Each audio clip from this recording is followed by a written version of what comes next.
You know what's interesting? The moment someone disrespects you, even slightly, most people freeze. Not because they're weak, but because the brain doesn't know whether to defend, attack, or stay quiet. So you go home replaying the scene all night thinking, I should have said this. Why didn't I say that? Sounds familiar? If yes, stay with me, because by the end of this video, you'll know exactly what to say without starting a fight and without losing a drop of self-respect. Here's why you freeze and how to break it. People freeze because the brain instantly switches into a threat response mode. And the funny part, your brain doesn't really care whether someone is swinging a fist at you or just throwing a passive-aggressive comment across the room. To your nervous system, they both feel like danger. So the amygdala fires, your body goes on alert, and your brain starts reallocating energy towards survival. And when that happens, it literally steals resources from your verbal center, which is why your mind suddenly goes blank. It's not because you're weak, it's because your brain is busy preparing you to survive a sarcastic coworker like it's a hungry tiger. That's why you can't deliver that perfect, sharp comeback on the spot. Those flawless one-liners only happen in movies because actors get a script. You, on the other hand, get a brain that temporarily refuses to speak until it's done freaking out. Your brain is basically saying, hold on, give me a second. I didn't expect this today. But if you let that freeze run the show, the disrespect lands, your confidence dips, and the other person walks away thinking you had nothing to say. Therefore, your mind needs a set of ready yet simple techniques and phrases that snaps you out of the freeze and helps your brain shift from survival mode back into verbal mode. Technique number 1. Break their script. When someone throws a rude comment like, late again, classic you, they expect you to react on autopilot, defend yourself, explain yourself, or lose your cool. Why? Disrespect is basically a pre-written scene in their sitcom. They've already cast you for the role of emotional person who snaps. All they need is your reaction to complete the episode. But if you respond instantly, you're reading lines from a script you never agreed to be in. Therefore, break the script, pause, look at them, and say, sorry, what did you just say? Or, could you repeat that? It's like unplugging their power source mid-sentence. They suddenly have to rehear their own disrespect out loud. And trust me, most people sound a lot less brave when they have to replay their own bold moment on command. Now, sometimes they will repeat it. Same tone, same energy.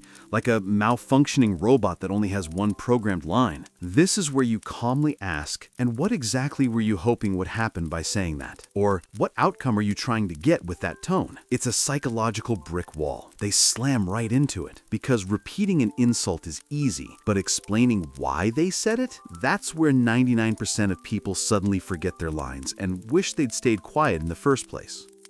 Technique number 2, the controlled sting. Some people don't insult you directly, especially people who barely know you. They hide the jab inside a joke, like wrapping a punch in shiny gift paper. And let's be clear, jokes are perfectly normal when they come from someone you trust. If it's your close friend or your partner, playful teasing is part of the relationship. But when the comment comes from someone who has no emotional permission to joke with you in a sarcastic or ugly way, that's not humor. That's a disguised attack and maybe even bullying. Wow, you actually tried this time. Or interesting outfit, bold choice. Why do people say something like that? Sarcasm lets people hit you emotionally while giving themselves an escape hatch. Come on, I'm kidding. It's verbal dodgeball. They get to throw the ball and blame you for getting hit. But if you smile, ignore it, or pretend it didn't sting, you silently approve the behavior, and they'll keep going because you just showed them the door is wide open. Therefore, you may return a controlled sting. Calm, short, zero emotion. Say, you're serious right now? Or that's what you decided to go with? It's the verbal equivalent of raising one eyebrow, like a disappointed teacher watching a toddler draw on the wall. They also might double down with, oh, get over it. It's just a joke. That's when they panic and reinforce the joke with, hey, relax. It's humor. You're too sensitive. Translation, I didn't expect you to call me out. That's when you follow up with, and the purpose of that joke was what exactly? Or walk me through the part where this becomes funny. Now they have to explain their intention, and suddenly the joke isn't so funny when the magician has to reveal the trick. Technique number 3, short responses equal power. When someone tries to get a reaction out of you, your first instinct is usually to talk a lot. Explain, justify, clarify, as if more words will magically repair the disrespect. Why? Your brain thinks it's negotiating peace. If I explain myself clearly, maybe they'll stop. It's the emotional equivalent of bringing a PowerPoint presentation to a knife fight. But long explanations don't make you sound calm. They make you sound cornered. And the more you talk, the more opportunities you give them to poke again. For example, someone looks at you and says, "Wow, that's what you chose to wear today?" Your old instinct might be to jump into a whole speech. "Well, I was in a rush, I like the color, I didn't think," and just like that, you've walked into a dead end. You're explaining yourself to someone who had no business commenting in the first place. Therefore, instead of explaining, you give a short, calm, polite question that shifts the responsibility back to them. "Would you mind clarifying what you're trying to say?" Or, "What exactly are you implying?" It's polite, it's direct, and it instantly exposes whether their comment was harmless or intentionally disrespectful. Short responses like these take the oxygen out of their attack. They expected drama. Instead, they get a clean mirror to look into.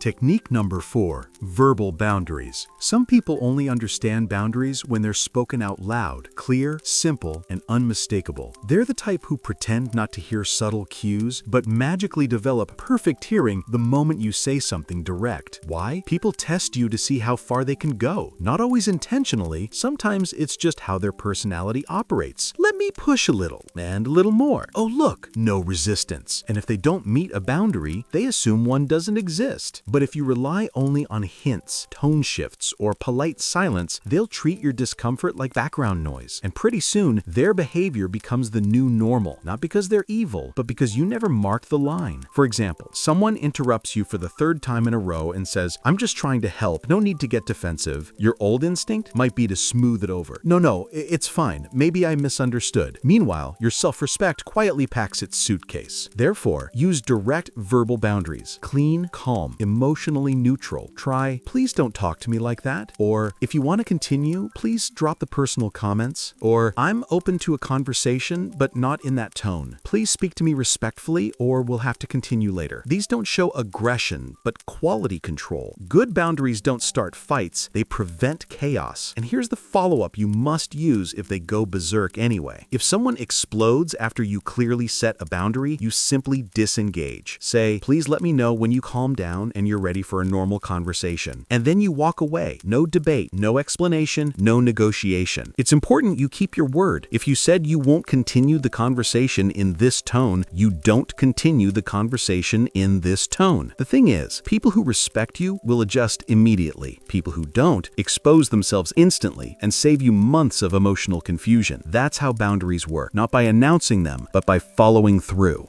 Technique number 5, redirecting unwanted opinions, soft versus firm responses. Sometimes people offer comments, opinions, or advice you never asked for, and it can happen in 2 very different ways. Soft, the conversation is friendly, the person seems well-intentioned. Tense, the tone shifts into pressure, judgment, or passive aggression. Both require confidence, just different levels of it. Soft scenario, when the conversation is friendly. If the tone is warm and the person seems genuinely engaged, you don't need to shut them down, you just need clarity. Use gentle redirecting questions like, "Help me understand your point of view. What makes you say that? Is this feedback or just a thought you're sharing?" These questions keep the conversation open, neutral, and respectful while subtly signaling that their comment needs context before you take it seriously. Firmer scenario, when the tone gets pushy or passive-aggressive. If their tone shifts, if you feel pressure, if it starts sounding like judgment rather than a conversation, then you need a stronger line. Calm, confident, still polite. Try, "I hear you. What's the purpose of this comment? How is this helpful right now? Got it. What exactly do you suggest?" These phrases immediately force the person to face the intention behind their comment. If they were trying to help, they'll adjust. If they were trying to dominate or shame you, they'll shut down fast. And here are a few more graceful exit lines you can use anytime. These work whether the person backs off, over-explains, or keeps talking. 1. "Thank you. I'll consider it." 2. "I appreciate your perspective, but I'm choosing a different approach. 3. Thanks for your input. Short, final, and perfectly polite, each of these closes the topic calmly and makes it clear that you decide what enters your mental space, not the other person. Here's what I'd like you to do right now. Pick one of these 5 techniques and go over it a few times. And if a situation presents itself, try not to get pulled into the conflict. Use the technique instead. Respond, don't react. Then come back here and tell me how it went, because I promise you the outcome will feel completely different when you communicate this way. And hey, if this helped you even a little, tap like and hit subscribe. It tells the algorithm to show this to more people who need it, and that's the best form of gratitude we can receive from our community.